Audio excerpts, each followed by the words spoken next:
A blockbuster.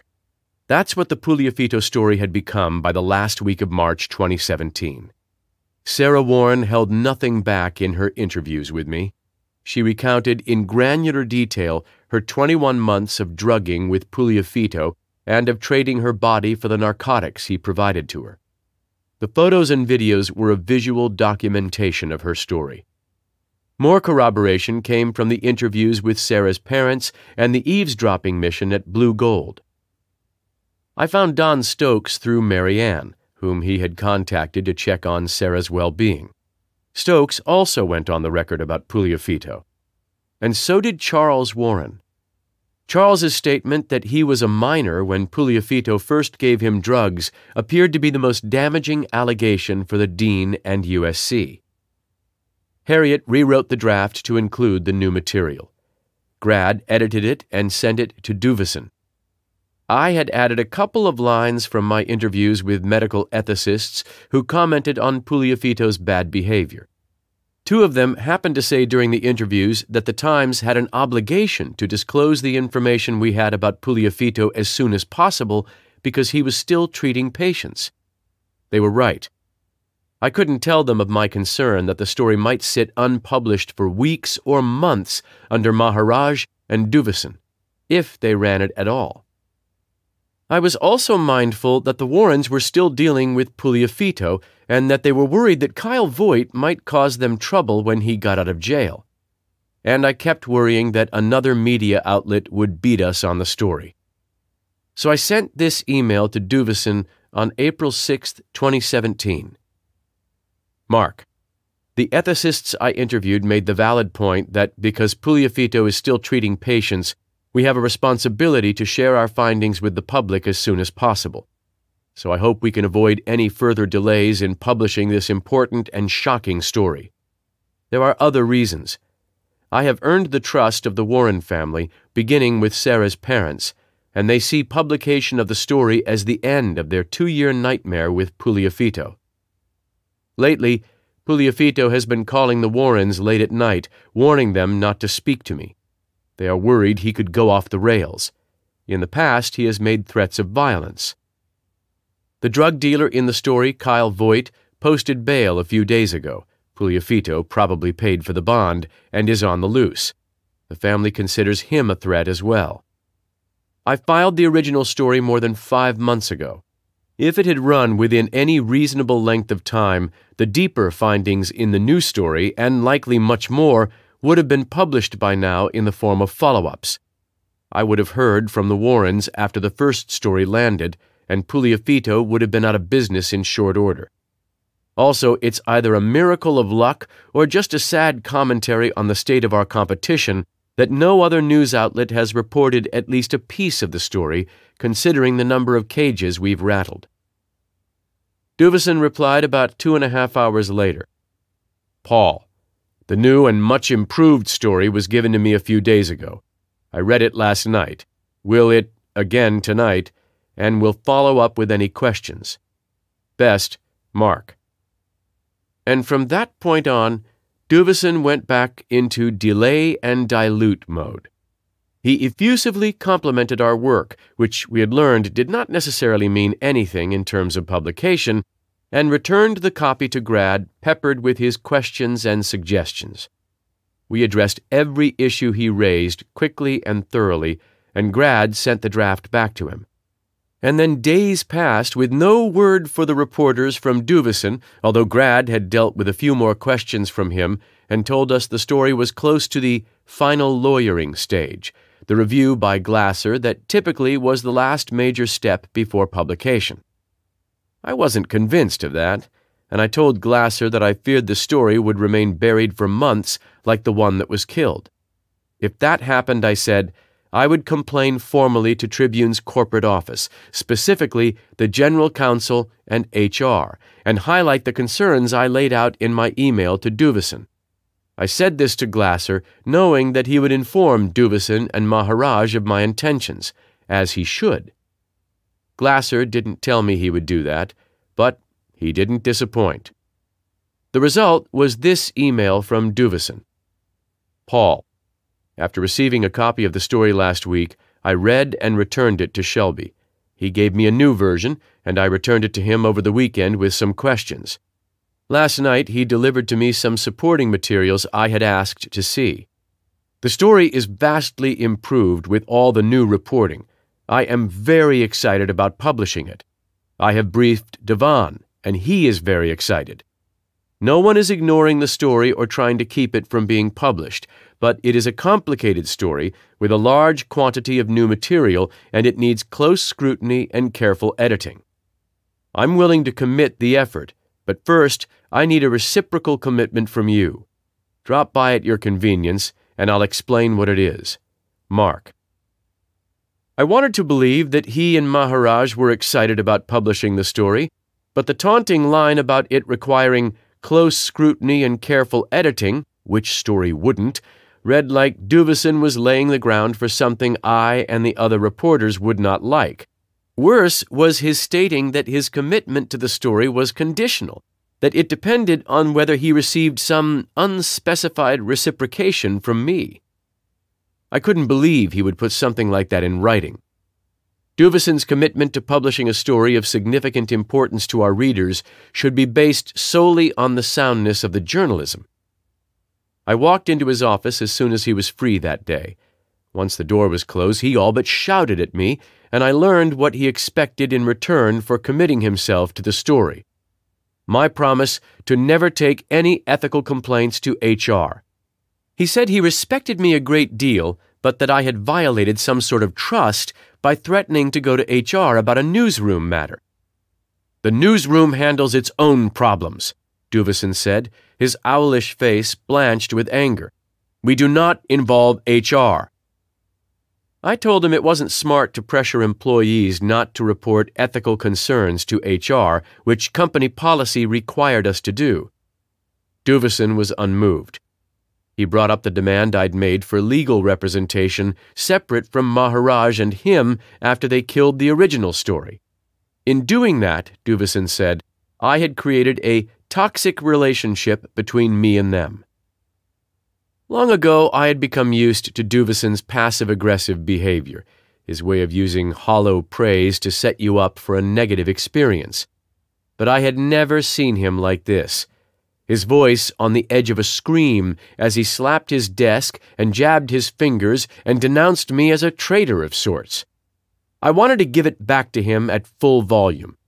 I didn't, because I believed that would only imperil the story further. He had summoned me in expectation of a trade-off, essentially my silence in exchange for his promise not to put the brakes on the story. So I told him I did not intend to complain to HR. That appeared to placate him, and the meeting ended. And then Duvison took the story away from Grad and gave it to the paper's newly hired investigations editor, Matt Doig. Duvison was restarting the editing process from scratch. I and the other reporters protested, noting that Grad had been shepherding the story since Late had left, that he knew the material inside and out, and that the story had already been edited 4 or 5 times. Duvison replied that Grad was too busy to handle the story, which was news to Grad. It seemed evident that this was Duvison's way of punishing me for raising the ethical concerns. And if that meant our readers would be denied timely publication of the story, and if it meant Puliafito and his enablers at USC could carry on without public exposure for more weeks and months, that appeared to be okay with Duvison. In the midst of the fight over the story, and with the knowledge and support of a few colleagues, I mailed a letter on Times stationery to Dr. Patrick Soon-Shiong, expressing the hope that he would become the next owner of the newspaper.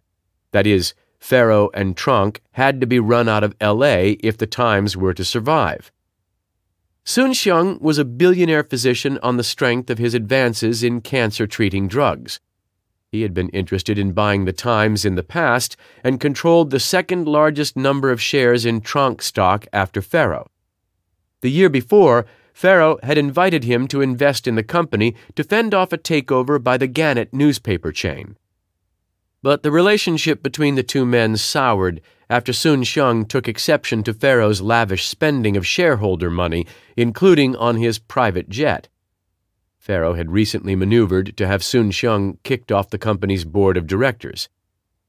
The letter I sent was unsigned. I was certain Tronc would fire anyone associated with such a gambit, but I wrote that its sentiments reflected those of the vast majority of the newsroom staff, which I and others believed to be true. Those sentiments included a lack of faith in Maharaj. I had no way of knowing if the letter had reached Sun Sheng personally or if he had received similar missives and pleadings from inside the Times. Meanwhile, another effort to save the paper was unfolding, a covert campaign to organize the first-ever labor union in the newsroom. It was launched by 3 staffers in their 20s, graphics reporter John Schlois, data journalist Anthony Pesci, and business writer Natalie Kitroff. They then brought me into their core group because I had organized a newsroom union at the start of my career. Much like the USC reporting team in the first weeks, the leaders of the union drive proceeded in secret because of fears they would face retaliation if their efforts became known to the Times bosses and Tronc executives. It was apparent that Maharaj and Duvison hired Doig because of the hits they took in the Los Angeles Magazine piece. To Maharaj and Duvison, the problem with the number and pace of Times investigations wasn't them, but the staff, and Doig seemed to approach his role as someone brought in to whip us into shape. In my first meeting with him, he told me the USC piece was a good story, but not a great story. What? I asked him why, in his view, it fell short, and he said it was because Puliafito wasn't an elected official. That threw me, and I suggested to him it was even worse and more newsworthy for the dean of a prominent medical school to be using and trafficking in dangerous drugs than for a politician, especially when the dean was performing delicate eye surgeries between meth binges. Doig assured me I was wrong. Our relationship went downhill from there, and his dealings with the reporting team overall became strained with his first re-edit of the story. It was actually a rewrite more than an edit, and he would do many more. Normally, edits are done in close collaboration with the writers, but that wasn't Doig's method, at least not on the USC story. He behaved more like an enforcer than a colleague, again, someone whose principal task was to correct deficiencies among the reporters. He was quick to lash out when we disagreed with him. He snapped at me to knock it off when I offered the opinion that his rewrite of the first paragraphs of the story diminished its scope. And while assessing the quality of writing is inherently a subjective exercise, and there is always more than one way to artfully craft any story, we found Doig's work on the USC piece to fall below the Times standards for publication. We complained in writing to Duvison about that, as well as Doig's uncollaborative behavior. Duvison ignored the complaints, but did not propose that Doig's re-rendering of the story was fit for publication. The more we exhorted him to restore the draft to acceptable form and get it into the paper, the more Duvison engaged in his signature form of insincerity. He assured us that he and Doig were committed to publishing the story, but he did little or nothing to advance it week after week. Instead, he emailed us questions on occasion. Most of them could have been asked and answered within minutes or hours of when the first draft was filed back in late March. Others had been answered in material that Doig cut from the copy. None posed a fundamental challenge to any of our reporting. Duvison returned to his robotic line that the story had to undergo a careful edit and legal review, which was like noting that it would need a headline. We reminded him repeatedly that Puliafito was still treating and operating on patients and remained a threat to the Warren family. Duvison responded with silence. And by injecting Doig into the edit and through his own tactics, Duvison did a favor for USC, deliberately or not, because the resulting delays guaranteed the story did not run during the Times Festival of Books, which the paper staged on the university campus, or during May commencement, which featured Will Ferrell as the main speaker. The Nikias administration would not have wanted those events tarnished by our findings about the former Keck dean. Tommy Trojan, my insider source, told me that word had circulated among Nikias's lieutenants that an embarrassing story might be coming, but not until after the end of the school year. How anyone at USC could know that was beyond me. It did not come from the reporters. I had to wonder if someone on the masthead was leaking information about the story. The calendar bedeviled us as the edit, or this perversion of an edit, devolved into daily combat as we tried to inch the story toward publication. It was easy for us to forget that in a healthy newsroom, the situation would have been the opposite, with the reporters and editors working collegially to get the best possible story into print as soon as possible. But so much of that had become a quaint memory at the times. Nostalgia.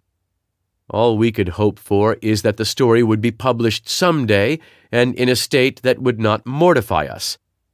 Our world was upside down. Not once during those months of edits did Duvison meet with us to brainstorm ways to make the story stronger, to heighten its impact and importance, to look beyond Puliafito's conduct for evidence that his superiors, including Nikias, knew about his behavior and covered it up. That was what editors typically do and what Duvison had done on other stories. This was another break from the norm. And from the time Duvison turned it over to Doig, not a single change had been made to the copy that we believed improved it in a significant way. Substantive deletions imposed on the draft benefited Puliafito, Nikias, and USC. First, the section on Puliafito's success in poaching grant-funded researchers from other schools and USC's dogfight with UC San Diego over the Alzheimer's lab, the potential motive for the Nikias administration to protect Puliafito, was cut in half. Next, the paragraphs on Hazel and Willie, which showed that Puliafito's relationship with Sarah Warren pointed to a longer-term penchant for associating with young criminals, were excised in full. Then, Duvison deleted the passage about the unnamed whistleblower, Devin Kahn. Gone was the fact that Kahn called Nikias's office to report that Puliafito had been at the scene of the overdose. Just like that, Duvison let Nikias off the hook. As far as the reader would know, the call had never happened. It was telling that Duvison made the deletion without following the newsroom editing protocol of marking it with strike-throughs so that the reporters would see it and perhaps question it. He just disappeared the whistleblower. The reporters decided immediately that this was something we would refuse to accept, no matter the consequences. We demanded a meeting with Duvison and Doig to raise our objections. And if we didn't prevail at the meeting, if the whistleblower's call was not restored, we were prepared to withhold our bylines from the story in protest, which none of us had done before. Pulling our bylines would signify to our colleagues in the newsroom and our peers in the news business, in addition to media-savvy readers, that the reporters did not approve of the published story. The meeting took place in Duvison's office the following day, and it became contentious almost before we could take our seats. Adam, the rookie on the reporting team with less than a year at the paper, looked Duvison in the eye and said, "Cutting the whistleblower is unethical." Duvison glared at him, but Adam did not flinch.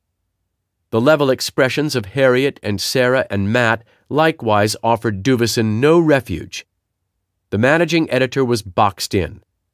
Doig couldn't help him. From the start of his involvement in the edits, Doig had said the whistleblower was vital to the story. He retreated from that position only after Duvison's deletion. And next, Duvison changed the rules. He said Kahn had to be removed from the story because he was a single anonymous source. I was dumbfounded. The Times had a written policy about such sources, and my use of Kahn landed squarely within it. He had a legitimate need to remain anonymous. He would be fired if identified. His information was first-hand. He had proved truthful on other related matters, and nothing else in the reporting had cast doubt on his reliability. I had lost count of the number of times I interviewed him, going over his story again and again, and he never veered from even the smallest detail of the events and actions he recalled.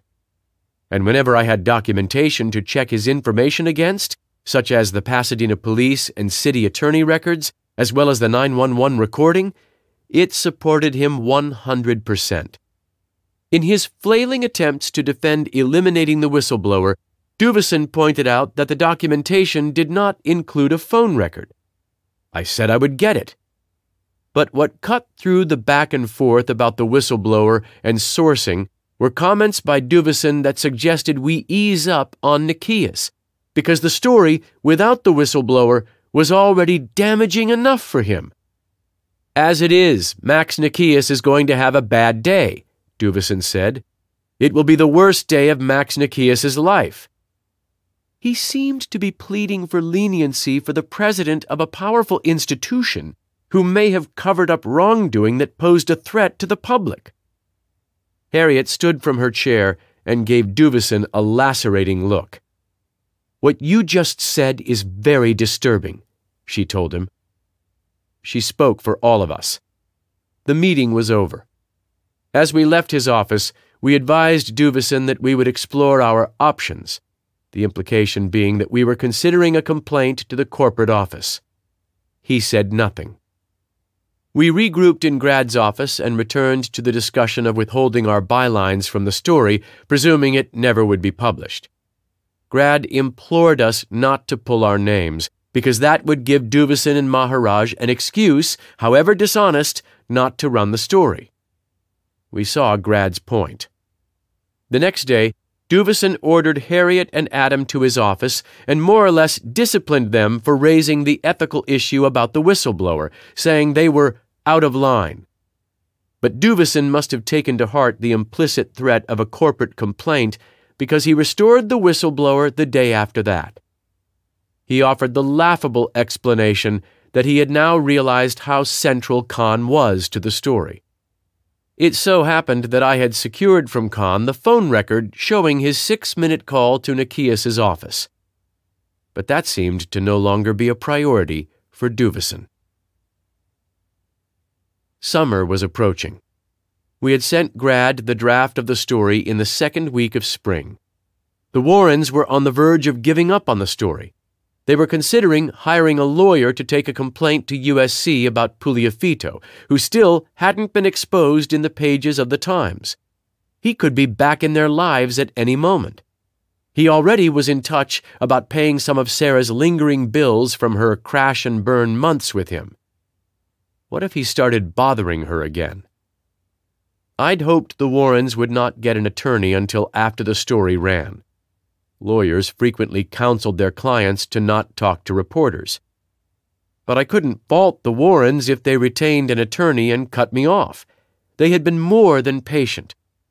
And since I could not share with them any of the internal newsroom conflicts, they could not fathom what was taking so long. All I could do was appeal to them for more time. Thank you for listening to this clip provided to you by Macmillan Audio. To hear more, look for this title wherever audiobooks are sold.